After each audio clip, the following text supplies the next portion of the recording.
The film, created by Canada's Maggie Kang, was already the most watched animated. 캐나다에서는 자국인인 매기강 감독이 세계 최고 인기 애니메이션을 만들었다고 신나하고 있는데요. 매기강 감독은 자신을 캐나다 사람이라고 할까요? 한국인이라고 할까요? It's really amazing to see as a Korean person. Okay, 멋지긴 하지만 한편으로 캐나다 사람들이 기분 나쁘진 않을까 싶기도 한데요. 그런데 앵커의 반응이 정말 놀랍습니다. 도대체 어떻게 반응했을까요? Your love of K-pop and your love of Korean culture. 일간 소울 영어입니다. That look, that braid is iconic. 앵커가 강한 인상을 남기는 주인공 루미의 헤어스타일에 관해 묻는데요. There's a lot of braided hairstyles that happen in traditional Korean looks. 감독은 단순히 영감을 받았다고 말하는 대신 한국 문화에 대한 존경을 담았다고 표현합니다. Wanted to kind of play tribute to Korean aesthetic. And, 또 캐나다 국적인데도 자신을 한국인이라고 거리낌 없이 표현하는데요.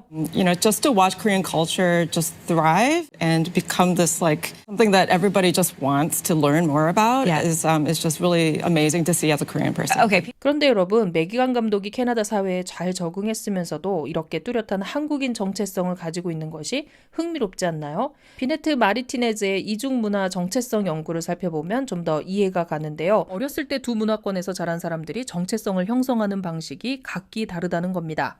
We went to Korea a lot and spent like full summers there. 첫 번째는 높은 통합성을 보이는 경우로 자신이 동시에 두 문화 모두에 속한다고 받아들이는 것이죠. I'm very proud of my roots and where I come from. We are constantly being put in the position to choose which world we want to exist in, when in reality, I grew up living in both worlds simultaneously at the same time, listening to English music, listening to Spanish music. 이런 경우 일관되고 조화로운 정체성을 갖게 되는데요. 이런 태도가 오히려 창의성과 문제 해결력을 키워줄 수 있다고 합니다. I stayed at a Korean homestay, so I also had a Korean culture around me all the time while I was living there, and I would always listen to Korean music, watch Korean movies. So I would say I was in between like Western culture and also having the Korean culture around me.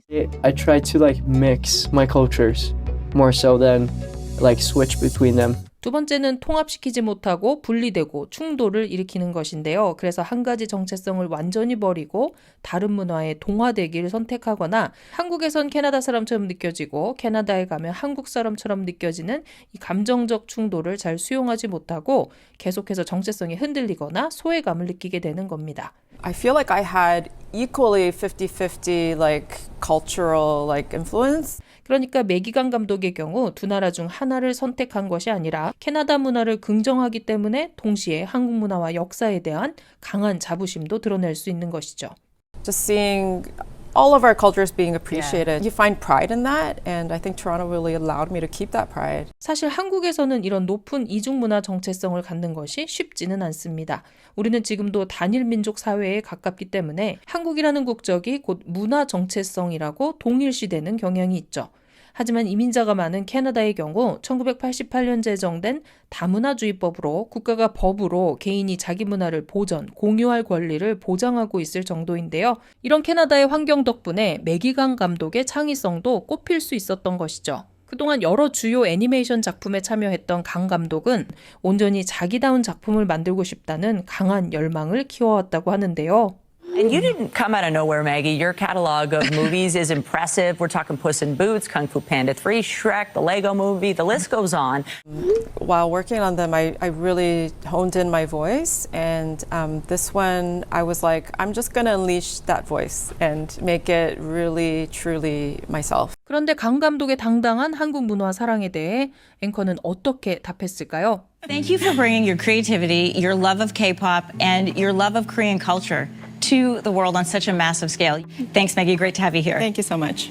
매기강 감독 덕분에 한국 문화에 대한 자부심도 느끼지만 한편 캐나다 방송을 보며 다양한 문화를 포용하고 감사할 줄 아는 이 점잖은 문화 역시 새롭게 바라보게 되는데요. 여러분은 어떻게 생각하시나요? 오늘도 세상과의 접점에서 영어를 만나는 일간 소울 영어였습니다. 구독, 좋아요 눌러주세요.